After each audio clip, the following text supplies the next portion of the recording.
Every day is the Lord's day, so we shall rejoice and be glad in it. Good to be alive, up and grateful. Femi Ojo is my name, and I welcome you to another brand new edition of this very impactful program, Morning Spring on Western Spring Television, where we talk about everything important. And of course, I am not alone. Mika Daniel is here. Good morning. Good morning, Femi. Yeah, very well. How was your night? Oh, beautiful. Yeah. Good morning, Nigeria. Good morning to the world. Good morning from wherever you're viewing us from. It's a beautiful Wednesday morning, and it's an interesting day. We have so much to talk about today. Today's episode of Morning Spring is not something you would like to miss.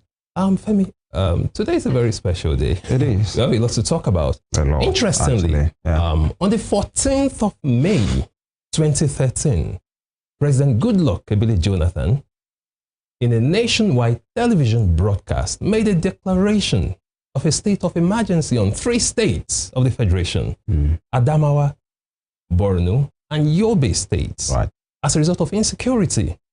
But interestingly, the functionaries, the state functionaries, were left to operate. That is the governor, the deputies, the governors, the deputies, and the elected House of Assembly members. So he acted within the ambits of the law.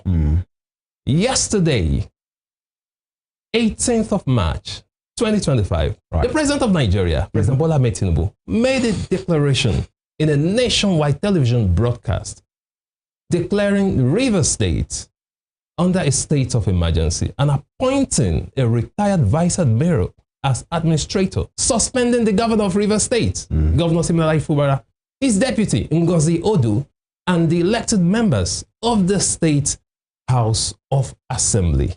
And that's the biggest story of today.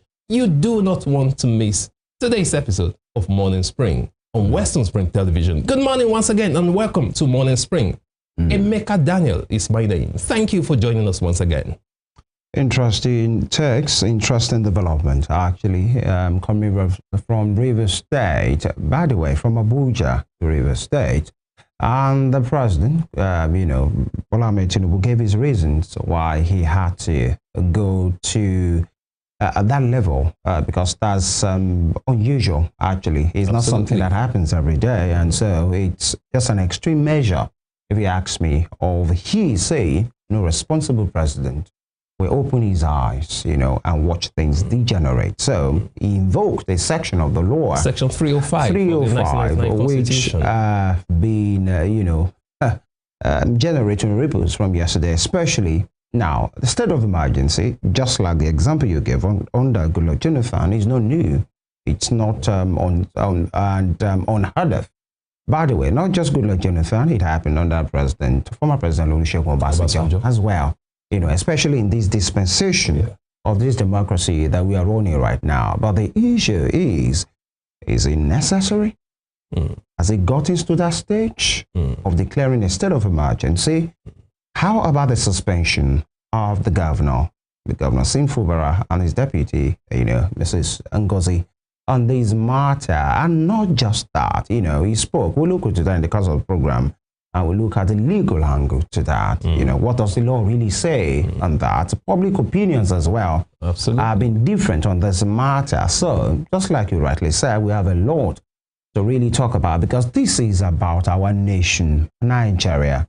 Elected officials have their duty, separation of powers on different sides. When shove, push comes to shove, what do you do? How does the law prescribe that things will be handled? The indices given by the law, the grounds given by impeachment, have those grounds been met? Has it been satisfied? So many things to really talk about now with handlers of the government, supporters of the Mr. President. By the way, we all know this particular battle is a political one. It started, from Rivers State, from the big actors there, and then it degenerated to what has cut across the institutions of the state.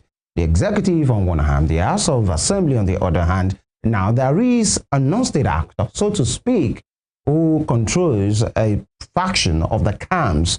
That's the Assembly here on this matter. Many persons will say his name didn't suffice in all of this at all, because the suspension, affected some of the stakeholders in that political battle going on right there. The governor himself, of course, the deputy, I wonder the place of the deputy in all of this, because then you talk about the House of Assembly members that have taken sides. The tsunami of the suspension has affected all of them. How about the other party that is directly working with him? That's the FCT minister, Yeson Wike, on this matter. It seems no word about him. Now, there have been series of, pipeline vandalism in that place. It happened 3 days ago.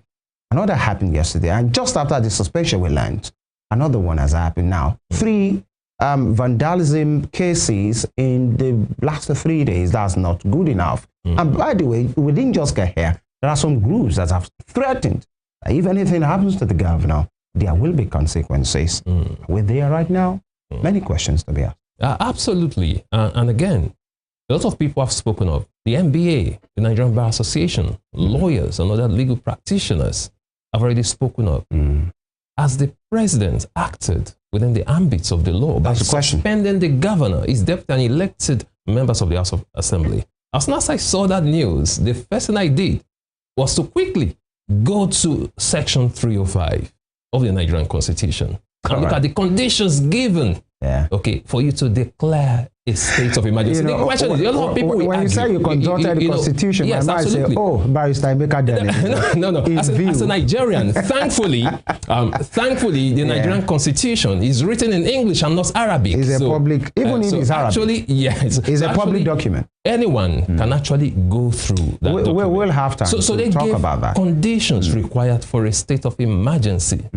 Okay, and among those conditions, the last clause there is for the state itself, the government of the state, to invite the president, to request the president to do that. The state has to be in a state of war. There has to be breakdown of public order. Exactly, among many other conditions. But the president has acted. So a lot of legal practitioners, we'll see that even in on the pages of the papers this morning, are kicking against it. That why would the president do that? And of course, they can't just keep quiet. It will be debated even on the floor of the National Assembly. And again, interestingly, don't forget, Femi, today is Wednesday. Governor Fubara had actually written a letter last week to the House of Assembly in Rivers State requesting to represent the 2025 budget today at 11 a.m.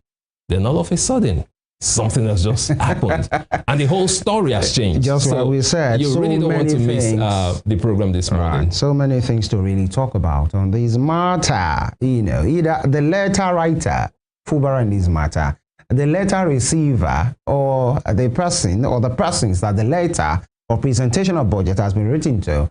There is a suspension, that has affected a lot of them now, but waiting for ratification by the National Assembly. That is when it can take effect officially and legally. So many things to really talk about. I think it has been published in the National Gazette already. But they've been served the notice, and the military have moved in already. It still requires actually, they'll still debate it, but it has taken effect immediately. All right, we take a quick break right now. When we return, we'll continue this program. You don't want to miss any part of it at all. It's history being made in our very eyes. Stay with us.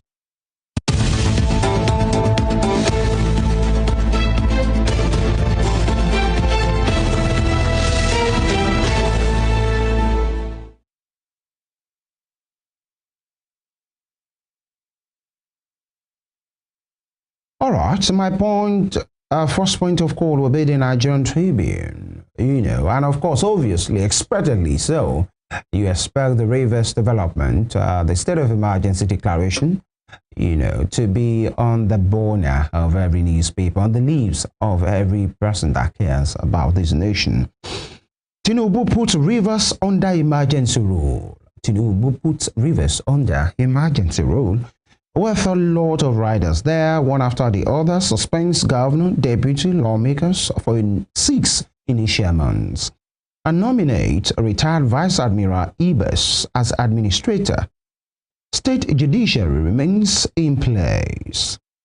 Publishes declaration in Federal Gazette, forwards copy to National Assembly, and federal government can't evade responsibility for chaos.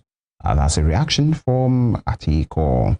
Now, 15 billion, and by the way, below that, you have the picture of the administrator that has been appointed, for River State following that decision.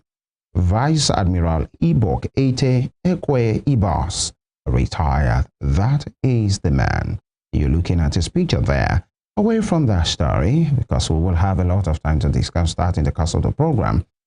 15 billion pounds petrol union case, Attorney General stops in. 15 billion pounds petrol union case, Attorney General steps in. And Ogun government sets March 31 deadline for headers registration. Ogun government sets March 31 deadline for headers registration. All right, and the explosions rock Trans-Niger pipeline in Rivers. Police arrest 2. Explosions rock Trans-Niger pipeline in Rivers. Police arrest 2. And away from that top story, Tinubu lacks powers to suspend elected governor, PDP. All right, they have been reacting to that. Tinubu lacks powers to suspend elected governor. That's coming from the People's Democratic Party, the PDP, and reject emergency rule in Rivers. Wants resistance to assault on democracy. Reject emergency rule in Rivers, wants resistance to assault on democracy. And away from that, you have Senate proves annexation of Nigerian mangrove islands, 2,560 oil wells by Cameroon. Senate proves annexation of Nigerian mangrove islands and 2,560 oil wells by Cameroon. Of course, the Red Chamber discussed that, and because it's an issue of national importance, it's about the sovereignty of the nation. When you have another country, step into a territory that is not theirs, and it's not just another territory, it's a very important place, because when you talk about a territory that has oil wells, 2,560 of them, nobody will joke. That's a huge one. That's a huge one. A whole lot of money there. With that. Yeah. And all right, before we leave the front page of the Nigerian Tribune, you might want to know who the administrator that has been appointed for River State is. Who is Vice Admiral Ibok Ibas, retired. He was born on September 27, 1960 at Unko, Cross River State. Those are independence babies. Now, he was born September 27, 1960. Nigeria became independent in October 1, just 4 days after he was born. Joined Nigerian military in 1979. Rose to become Chief of Naval Staff between 2015 and 2021. And these are some of the things said by the president in that nationwide broadcast. It is public knowledge that the governor of River State, for unjustifiable reasons, demolished the House of Assembly of the state as far back as 13th of December 2023, and has, up until now, 14 months after, not rebuilt same. Some militants had threatened fire and brimstone against the perceived enemy of the governor, who has up till now not disowned them. And then the reaction of former Vice President Atiku Abubakar, the declaration of a state of emergency in River State reeks of political manipulation and outright bad faith. Anyone paying attention to the unfolding crisis knows that Bola Tinubu has been a vested partisan actor in the political turmoil engulfing Rivers. His blatant refusal or calculated negligence in preventing this escalation is nothing short of disgraceful. These are the words of Atiku Abubakar. That will be all from the Nigerian Tribune's front page. From the Nigerian Tribune, we move straight to the Punch newspaper this morning. Let's look at some of the stories on the Punch newspaper. Soldiers, tanks move into Rivers Government House. Soldiers, tanks move into Rivers Government House with riders. NBA, that's the Nigerian Bar Association, lawyers say suspensions illegal. PDP, LP, Atiku, Pandef, slam Tinubu. National Assembly to debate President's state of emergency today. Fubara blames pro-Wike lawmakers. Ibas takes over with yet another rider. Okay, this is another story right here. Wike versus Fubara. Governor, Assembly members, turbulent road to suspension. And you can check all that on pages 2 and 3 of the Punch newspaper this morning. Of course, that's the biggest story of the day, the declaration of the state of emergency in Rivers State. Moving on to other stories on the Punch newspaper. Libya to deport over 170 Nigerians. Libya to deport over 170 Nigerians. It is time for the brothers and sisters to come home. And that's according to Libya. So in advance, we wish you welcome back to Nigeria. Do have a safe trip. Moving to the top strip of the Punch newspaper this morning. Federal government deducts states 800 billion naira allocations to pay foreign debt. Federal government deducts states 800 billion naira allocations to pay foreign debt. You can find that story on page 27 of the Punch newspaper. Attacks on discos. Nigerian military is lawless. Attacks on discos, that's distribution companies. Nigerian military is lawless. You see that on page 22 of the Punch newspaper. Fuel imports. NNPCL loses bid to stop Dangote's $100 billion suit. Fuel imports. NNPCL loses bid to stop Dangote's 100 billion naira suit. You see the story on page 18 of the Punch newspaper. You will recall that the NNPCL actually signed a deal with Dangote in October 2024. But unfortunately, there's been some turbulence along the line. They've not been able to meet up, to keep up with the deal. And of course, I think they'll argue that in court. Because ideally, in that contract, there was a clause. When I saw it, I just laughed. There was a clause in that contract stating that it is based on availability of the product. So that clause is there. So NNPC can always argue it is not entirely our fault. So you can check out that story on page 18 of the Punch newspaper. Moving on to other stories on the Punch newspaper this morning. Finally, reps passed Tinubu 4 tax bills. Finally, reps passed Tinubu 4 tax bills. You'll see that on page 42 of the Guardian newspaper. Moving to the bottom strip of the Punch newspaper, rather. Moving to the bottom strip of the Punch newspaper. Porting. 9 mobile accused of blocking subscribers from switching operators. Porting. 9 mobile accused of blocking subscribers from switching operators. You'll see that on page 28 of the Punch newspaper. Mohbad's father asks courts to quash legal advice freeing Naira Marley. Mohbad's father asks courts to quash legal advice freeing Naira Marley. You'll see that on page 5 of the Punch newspaper. And finally, from the Punch newspaper this morning, National Assembly probes Cameroon's alleged encroachment on Nigerian islands. National Assembly probes Cameroon's alleged encroachment on Nigerian islands. You'll see that story on page 20 of the Punch newspaper. And that'll be all from the Punch newspaper this morning. Daily Trust is next. Tinubu aired by removing Fubara and deputy lawyers. That is found on the front page of the Daily Trust. With riders, governor's whereabouts unknown, military moves trucks into government house. Jonathan declared state of emergency without removing governance. All right, and you have pictures below that of, a particular tree on fire.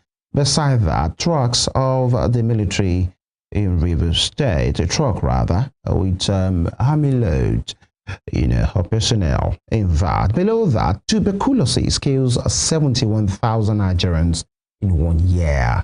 That is a lot. 71,000 Nigerians lost to TB in 1 year, a very preventable, illness. It's a sad one. 400,000 cases recorded. That's the rider to that. You have the picture of the Minister of Health there, Professor Ali Party. 71,000 Nigerians killed in 1 year by tuberculosis. Not sure we should be proud of that. And what leaders fume as Israel's strikes kill over 400 in Gaza. Obviously, there has been a relapse of the ceasefire agreement, and the war has continued in that place, blazing, in Gaza. 400 killed. What leaders fume as Israelis strikes kill over 400 in Gaza. Revocation of our land plot to stifle opposition. PDP, I said that again. Revocation of our land plot to stifle opposition. PDP. Quite a very amusing thing to hear that, the Wadata Plaza, the National Secretariat, the land in which the office is built, has been taken over by the FCTA, and then that's the FCTA administration, because they said, they didn't pay what they are supposed to pay from January 1 to, 2000 or thereabout, to, earlier to the present time. And, it's a lot. The person in charge of the FCTA administration is a PDP member, a chieftain rather, who is working for an APC government, by the way. But they said it was not an isolated case. There are many persons, and they said they have been advertising, to say, come and pay your money. But then the opposition or the affected party, as the PDP, they have said the revocation of our land is a plot to stifle opposition. Either it's political or not. The question is, are you, up to date in your responsibility? Now that the man in charge, I've given you the big stick. Because whatever the case may be, it will look political at the end of the day. Whatever the case may be. And you are talking about a party secretary. Exactly. So 33, this is a very sad one. 33 killed in the road crashes in 2 months. This is another thing to want to see. Let's be careful. Let's take precautions. And, let's stay alive. That will be all from the Daily Trust. From the Daily Trust, we move straight to the Nation newspaper this morning.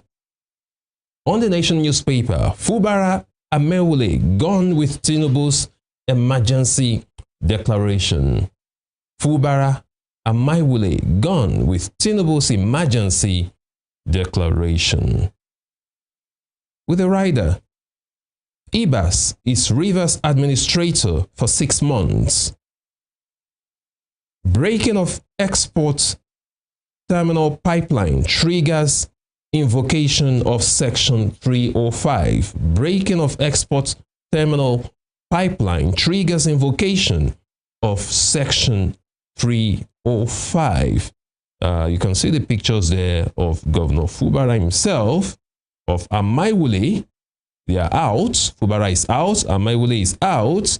Ibas is in. Retired Vice Admiral Ibas is in, and he'll be in charge of Rivers State for the next 6 months in the first stage of this state of emergency. Let's see how that unfolds. No good and responsible president will stand by and allow the grave situation to continue without taking remedial steps prescribed by the Constitution to address the situation in the state, which no doubt requires extraordinary measures to restore good governance, peace and order and security. And of course, that's according to the President of the Nation. Moving on to the top strip of the Nation newspaper this morning. House of Reps passes tax reform bills. House of Reps passes tax reform bills. With the rider, Senate passage expected. Senate passage expected. Reinstated Osun Council chairman gets Algon's backing. Reinstated Osun Council chairman gets Algon's backing. That's the Association of Local Governments of Nigeria, Algon. They are backing the reinstated council chairman in Osun State. Moving on to other stories on the Nation newspaper. Bill to regulate social media scales second reading in Senate. Bill to regulate social media scales second reading in Senate. They're trying to regulate social media. Let's see how far that goes. Of course, in some countries, social media is regulated in some countries. Some countries don't even use WhatsApp. For instance, I met some people in 2019. The one from Jordan, I got to know that they're not allowed to use WhatsApp. The one from Egypt who said there are some restrictions. And in Dubai, you can't even make WhatsApp calls. So let's see what... but then they will have their own equivalent of having instant messages, you know. But in China, there are some applications that are banned as well. They have their own equivalent. So, but then I'm sure when I listened to Ned Nwoko, you know, because he talked about that yesterday at the plenary, and it was more like there needs to be a physical office of these multinationals, these high-tech companies in Nigeria, so that they can be held responsible. Number two, very importantly, the Senate president had to intervene at some point and say it's for tax purposes. People are using your platform, you're making a lot of money. You should be responsible, you know, to the countries. And then the issue of data protection is another one that, you know, it's not just free for all. No, but then Nigerians will always be wary. There's the trust issues. You know what happened under Muhammadu Buhari? When some applications were banned and people had to circumvent by using VPN, if you understand, at that time. But then we just wait to see. I'm for, if many persons will want to say, there should be a measure of people taking responsibility for the actions. Whatever they say, they put out on social media. But the issue is, where do you draw the line with gagging? Absolutely. Of free press, opinions of people, freedom of expression. But even that, many persons will argue to say there should be a line that should never be crossed. And if you do, you should bear the consequences. We know social media is what it is, and it depends on how you use it. Absolutely. And social media remains the medium for the average Nigerian, for the ordinary Nigerian, to express themselves and get their voices heard. Let's see how far that goes. Okpebolo to probe Obaseki over $10 million observer fund. Okpebolo to probe Obaseki over $10 million observer fund. Moving to the bottom strip of the Nation newspaper. Before then, we have this story on the Nation newspaper. PDP, CBN, INEC, NUC, NNPCL, others lose plots of land in Abuja. Now, this is interesting. PDP, CBN, INEC, NUC, NNPCL, others lose plots of land in Abuja. So a lot of people are affected here, a whole lot of people. A lot of institutions. So if PDP, exact institutions, so if PDP starts crying foul, they'll simply tell them, look at the other government institutions. So what do you want to say? This is not political. Let us see how that goes. FCT, no going back on revocation of 4,794 properties. FCT, no going back on revocation of 4,794 properties. That's an interesting one there on the Nation newspaper. Dangote's second coming to Ogun. Dangote's second coming to Ogun. Forging an enduring partnership. Dangote's second coming to Ogun. Forging an enduring partnership. Dangote Group President, in the picture right there, you see Dangote President, Dangote Group President, Alhaji Aliko Dangote, and of course, the Ogun State Governor, Prince Dapo Abiodun, when Dangote led a delegation of the conglomerates to Prince Abiodun at the Okemoson government office in Abeokuta yesterday. You see that right there on the Nation newspaper. And on the bottom strip, court dismisses NNPCL's objection to Dangote's suit on import license. Court dismisses NNPCL's objection to Dangote's suit on import license. You'll find out on page 25 of the Nation newspaper. And that'll be all from the Nation newspaper this morning. A quick one from the front page of the Guardian. Rivers pipeline explosion may cost $35.3 million loss daily. A state of emergency begins. Rivers pipeline explosion may cost $35.3 $1.3 million lost daily. State of emergency begins. That will not be good for any nation. Now, a couple of stories here. Senate braces for backlash as social media bills gave second reading. Osun APC wants governors, ministers to stop the marketing party for Adeleke. Again, Osun APC wants governors, ministers to stop the marketing party for Adeleke. Interesting politicking there. That's more like the enemy within. And Ferguson accuses federal government of aiding 11,000 Indians to secure Nigerian jobs. Ferguson accuses federal government of aiding 11,000 Indians to secure Nigerian jobs. What kind of jobs are we talking about? That's the same. What capacity, as expatriates or just regular jobs? These are some of the questions. No matter the capacity, 11,000 jobs, that's huge. Just imagine giving that to Nigerians. We have a high rate of unemployment here. But do you know the same story is what our friends in South Africa, that's what they say. The Nigerians come to take their jobs in Kenya. So you are talking about we shouldn't complain. Principal, I'm not saying we should not. Let's just do the right thing.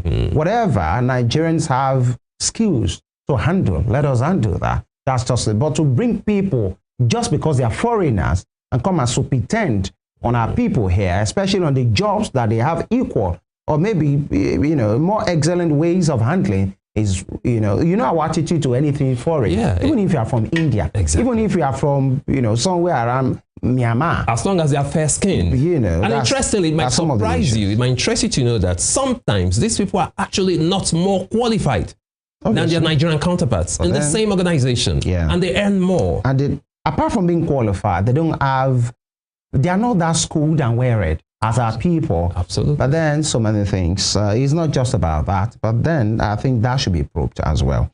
Now, delivering affordable electricity beyond pledges and declarations. And over 34 million citizens hungry require urgent help, says ECOWAS.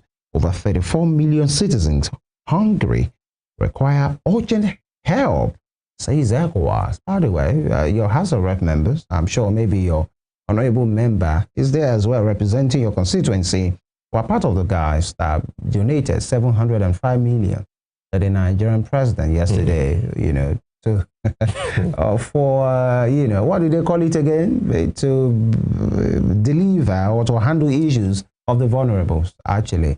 And 705 million naira. The issue is not the money for me, but the thing is, why must it go through the president?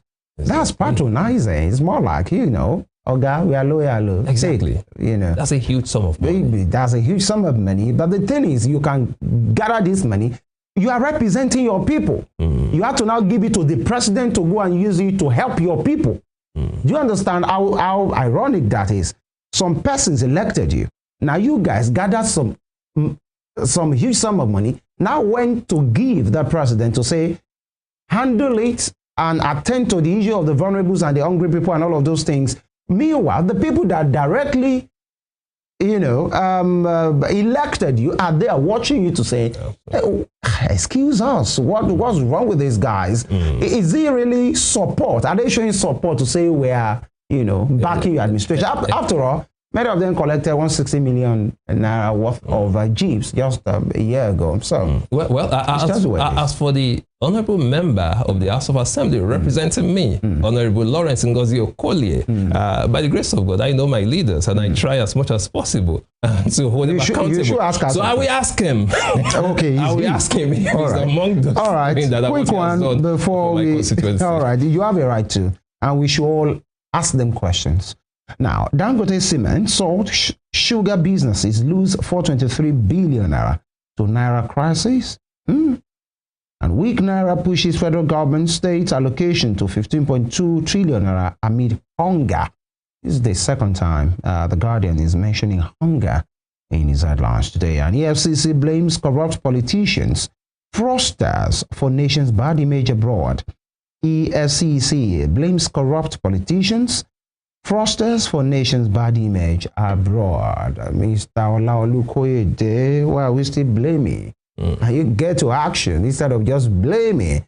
You blame corrupt politicians. Who are they? What have you done with them? He's telling us what we know already. Just do your job. Just do your job. I keep saying it. Oh my God. I keep saying it. Are they effective enough? And again, it's all about leadership. Right. They are taking orders from someone. Is the EFCC, are they absolutely independent until they become independent to do their job without anyone controlling them? Right. They will just be a backing bulldog, not being able to bite. That's it. We take this quick break right now. This is where we take a pause. So when we return, we do the needful. Stay with us.